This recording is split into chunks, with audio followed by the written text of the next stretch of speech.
Hi, I'm Paul Jackson and I want to talk to you a little bit about my module, Comrades and Revolutions, a global history of the communist movement. The module's got some key questions running through it, such as what were Marxism and communism? What was a communist state and why did they emerge and when?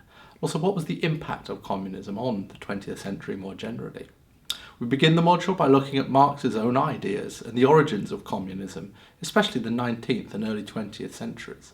We then move on to things like examining the history of the Russian Revolution at the end of the First World War, exploring the rise of the Soviet Union under Lenin and later Stalin, and include things like looking at the history of mass famines, collectivization, and Stalin's terror in the 1930s. We also consider the impact of the Second World War on communism too, and plot the emergence of the Eastern Bloc, a series of new communist states in Central and Eastern Europe that developed from the late 1940s. We also think about life within a communist regime too.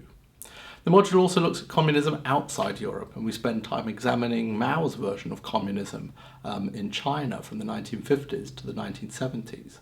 And then we look at the growth in China of what is today probably the most successful of the communist states.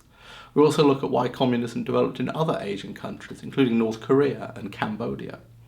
And finally, we also think about the impact that communism had when it started to collapse at the end of the 1980s. We look at things like the breakup of the communist states in Central and Eastern Europe, symbolized by the fall of the Berlin Wall in 1989.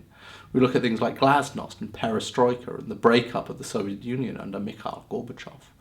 We also think about why communism failed and whether some examples of communist countries like China have become something different than communist states today.